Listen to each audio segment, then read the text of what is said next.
All right. Welcome to our next forum, which is New Mexico House District 44. I want to welcome our candidates that are with us today. Our incumbent is Kathleen Cates, and candidate for District 44, Ali Ennenga. As with the previous forums, there are 1 minute opening, 1 minute closing.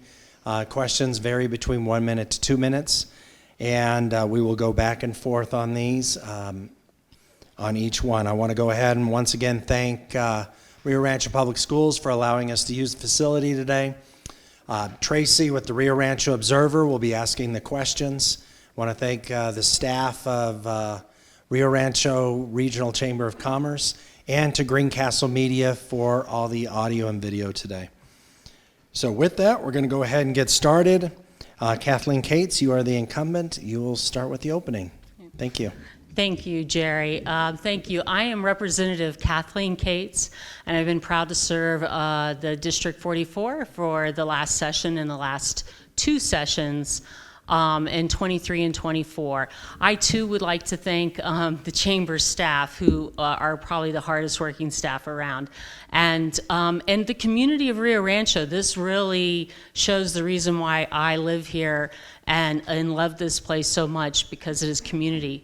Also our viewers who understand the importance of engaging in this process.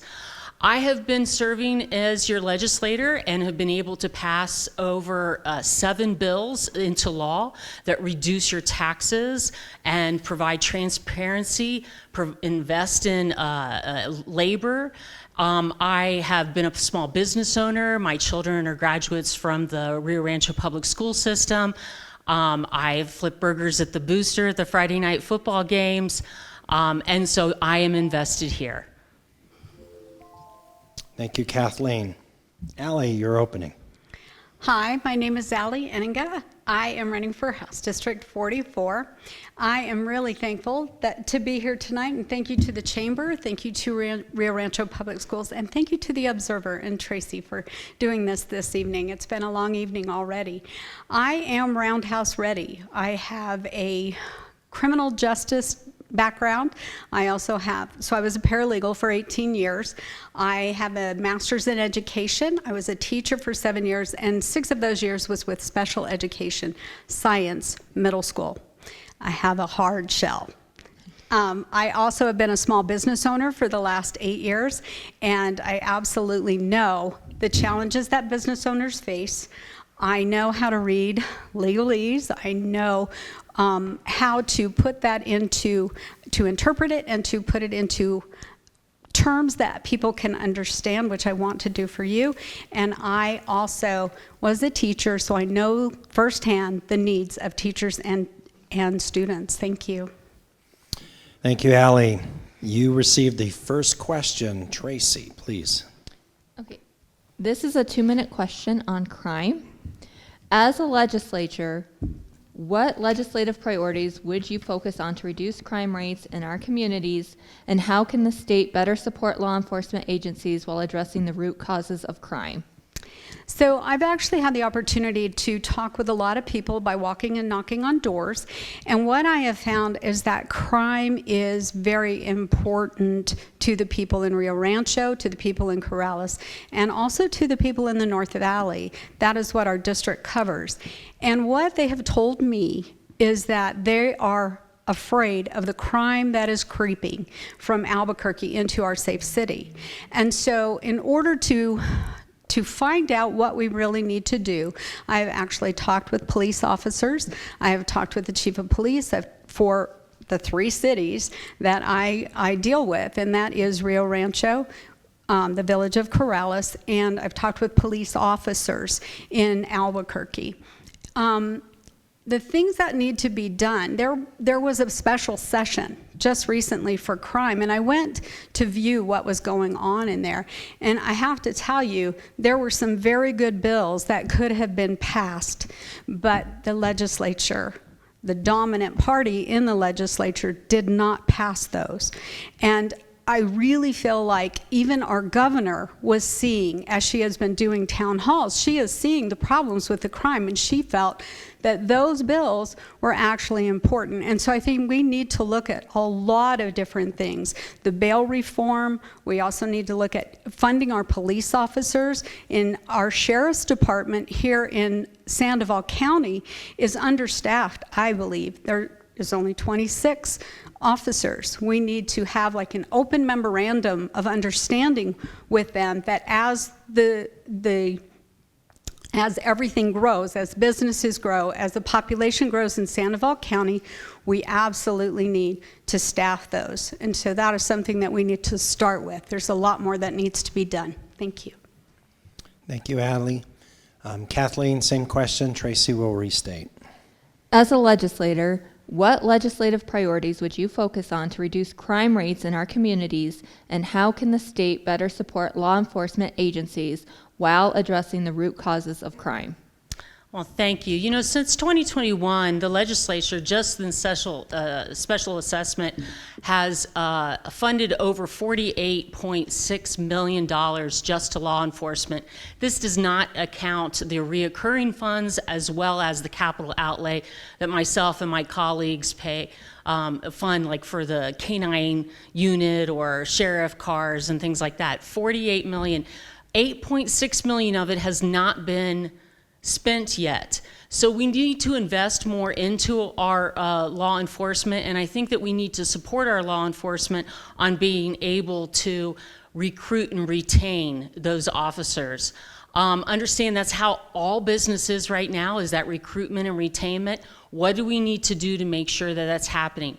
Investing in our behavioral health programs is also a way to reduce crime, as in it is a huge issue within our state. And our behavioral health program was decimated in 2014, and we are seeing the effects of that, and so we need to increase our investments in that. Understand that judges who are elected have the right to retain criminals on remand or retain them, and it's up to them. So I would encourage our judicial system to hold violent criminals accountable, and I have supported bills in increasing punishments and tightening those measures. As for the special session, the bills that were presented were not legal. They would not have held up in court. And our Supreme Court has been working closely with the legislature, and we will have several bills in 2025 that address competency and other issues for criminal that will actually hold up in court. Thank you, Kathleen. Next question's coming right back to you. Okay. This is a 1-minute question on child welfare. What does New Mexico need to do to make sure CYFD is operating properly and protecting the state's most vulnerable children? It is probably the most difficult part of being a legislator, is listening to that testimony. Understand that and you can look at tape from the Health and Human Services Committee when CYFD and others are testifying. I am asking the hard questions and holding them accountable.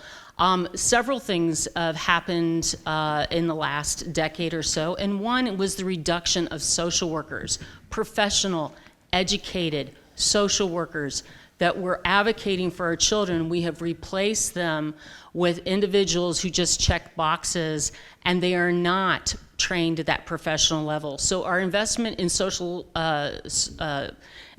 workers is essential. Also, holding CYFD accountable is as well as essential. I understand the rights of parents, but I will be there to advocate for the rights of the children. Thank you. Thank you, Kathleen. Next question, Ali, is coming right back to you. Same question, Tracy. What does New Mexico need to do to make sure CYFD is operating properly and protecting the state's most vulnerable children?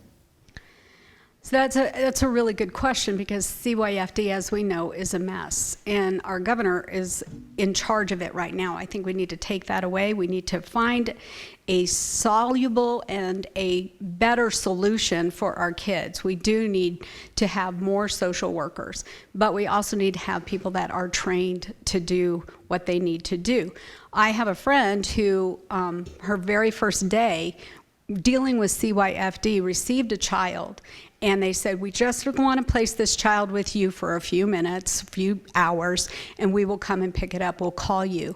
Well, somebody came and picked up the child. She took a picture of the badge, she took a picture of the person, and then they called later and said, we're coming to get the child. So this is something that is happening all the time. Our kids are not being taken care of through CYFD. We need to find a good solution for that. Thank you. Okay, thank you, Ali. And Tracy, next question for Ali, please. This is a 1-minute question on the political climate. Some of our readers have recently called for a convention of the states. Is that something you feel New Mexico should join? I believe absolutely that we should join the Convention of States. I've looked into it extensively over the last 6 years, and I think the one thing that we really need to have is term limits.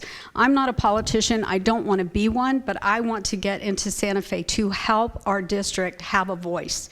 And we have to have term limits, because we have people that get in there and they stay and stay and stay, and they add to the problem instead of making solutions. And so I really feel term limits is something that we absolutely need to do.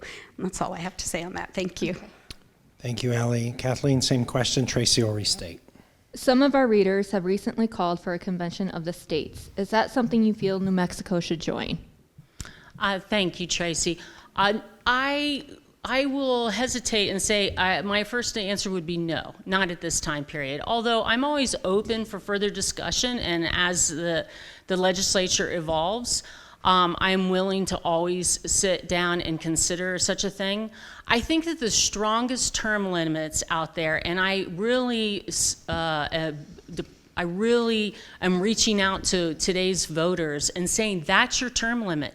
Vote. Please vote. In Rio Rancho, we have elected individuals with 1,700 votes. We need individuals who are engaged. And it's one of the lovely things about New Mexico. Your vote counts. There are representatives who have their seat because of 35 votes. You have the power to remove these individuals. I, too, am frustrated about individuals who may be making decisions just based on power, but please vote them out. Thank you, Kathleen. Next question's coming right back to you. Okay, this is a 2-minute question on FMLA. Paid family medical leave has been under consideration at the legislature for several years now. Do you support the current version of this bill as it has been proposed over the past 2 years? If not, would you suggest an alternative approach? If you do support it, what do you believe is a reasonable maximum premium that businesses and employees should contribute to share the cost? Well, thank you. Jerry and I have had many, many hours of discussion about this, and also out into my business community. So the first pass for paid family medical leave, I could not support in that particular structure. But this last one, especially with the amendments that came through the Senate, I was willing to accept, and I did vote yes for it. I do continue, I am not a sponsor of this bill, and I have not written on this bill, but I have continued to talk to the chamber and to members in our business community and bring it back to the sponsors of this bill to advocate for certain changes that need to be done. I've run a business myself, and I've had family medical leave. Individuals who use their sick time and their vacation bank why they had to take chemo treatment. This means I'm paying that individual and I'm paying for someone to address that work. This insurance program is going to help small businesses. It is going to make sure that they will not have to pay that individual why they're ill, or if they're on leave. It is also going to allow small business to compete with our larger box stores, to be able to offer the kind of benefit package for only a small amount. The current version is saying about a $10 with split between employee and employer. I'm sure that is incorrect. I am more than willing to advocate and hold accountable what that cost can be. I don't know what the maximum would be, but I do know that it's supposed to be run very similar to workman's comp and unemployment, which means it is a lower cost insurance company program. Thank you. Thank you, Kathleen. Same question, Ali. Tracy, you want to reiterate? Yes. Paid family medical leave has been under consideration at the legislature for several years now. Do you support the current version of this bill as it has been proposed over the past 2 years? If not, would you suggest an alternative approach? If you do support it, what do you believe is a reasonable maximum premium that businesses and employees should contribute to share the cost? No, I don't support it as it is written. I would support a voluntary program for PMLA, but as it is written, I do not support it. And the reason being is that I have talked to many, many business owners, and this bill actually scares them. And some people are saying, yes, it's good for them, but it's not good. They're paying into an insurance program that will be bankrupt within 2 years, and they will have to raise rates. This is going to be coming out of an employee's pocket. They're paying into it, and I'll be paying into it for somebody else if I never take that. So I'm going to be paying into that fund for somebody else to take 12 weeks off. And it's not just for family members, it's for anybody that you know. And so there are issues with it, and I don't think that I could support this type of bill. And like I said, I would support a voluntary program where businesses can opt in, employees can opt in or opt out, and I think that would be better. As a small business owner, I'm a one-person show right now, but if this is something that I want to build and make a bigger business for myself, I would not want to do that to bring people in, because I would not be able to cover the cost of this PMLA. I would be able to give benefits to my employees, but not the benefits that they deserve, because I would have to be doing this. So it makes a lot of sense to have something, but have it run by a third-party administrator and have it as a voluntary program. Thank you. Thank you, Ali. Next question's coming right back to you. Tracy? This is a 1-minute question on healthcare. How should New Mexico go about resolving the doctor shortage in the state? Very, very good question. So I've talked with a lot of people. You know, it's easier to get your pet into a vet than it is to get in to see your doctor. That is a huge problem. We have lost over 30%, almost 40% of our doctors in the last few years, several years. We need to look at what the legislature is doing. People are not talking about the big picture. We cannot put our bills and our laws in a silo. We have to look at the big picture, and the big picture is that we need to lower rates. We need to be able to have insurance companies cover our doctors. The doctors are leaving because they're not being able to get coverage for med malpractice, and the med malpractice cap has gone up so extreme that there are insurance companies that are pulling out of our state, and that is making our doctors leave. So we have to look at that, the big picture. Thank you. Thank you, Ali. Kathleen, same question. Tracy will restate. How should New Mexico go about resolving the doctor shortage in the state? Thank you very much. Understand that I have spent many hours studying this and will not tell big, broad suggestions, but very specific. We are not just short doctors. We are short all medical providers, and we are short veterinarians as well. And so we need to do we will not have a magic wand. We need tools in the toolbox. Currently, we're providing tax breaks for rural medical providers who are serving in our rural area. We're doing also education rebates as well as a way. I am going to be carrying a bill, if you send me back to the Roundhouse in 2025, that would offer housing subsidies so that we can get residents who are here because they want to practice medicine. Individuals want to practice medicine because they like the arts of the medicine, so we need to provide them the environment with the right ratios and the right investment in New Mexico so that they will invest in us. Thank you, Kathleen. Final question, Tracy. This is a 1-minute question on education. What steps could the state take to expand access to career technical education programs in schools, and how do you see these programs preparing students for the future workforce needs? I, too, am a very big supporter of these programs. CTE is in District 44. I am very proud of our Rio Rancho CNM collaborative here in Rio Rancho, and believe in that skilled labor. So I believe in the investments in such, and also education at an early age.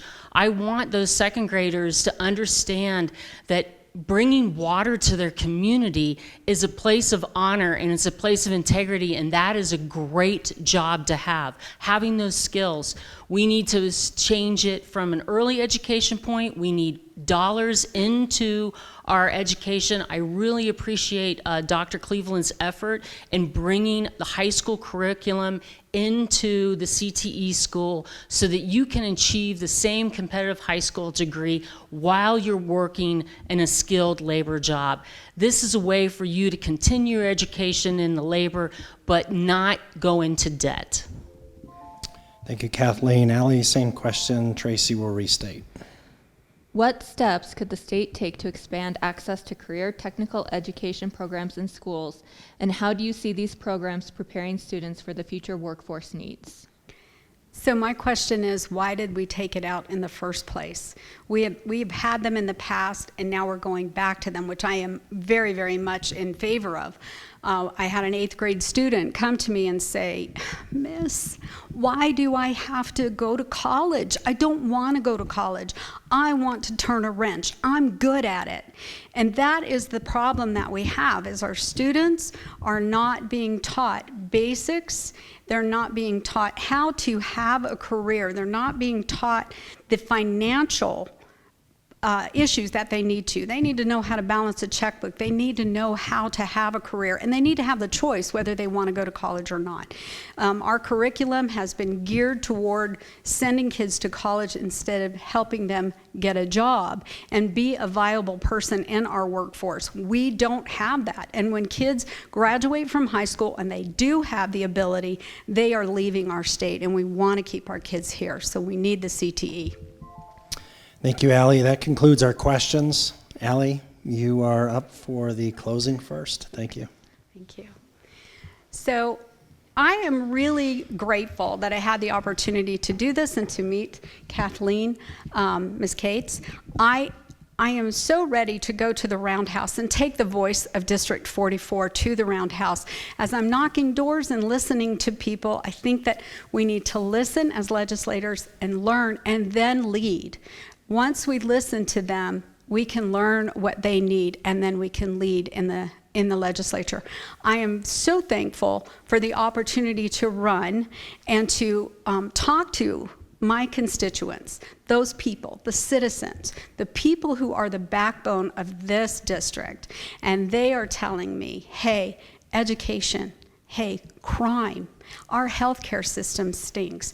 And it is the legislator that is in there now, the legislature that is in there now, that is causing these problems. Again, they're not looking at the big picture, and that's what we need to do. I'm Ali Ennenga. I'm listening for House District 44. Thank you.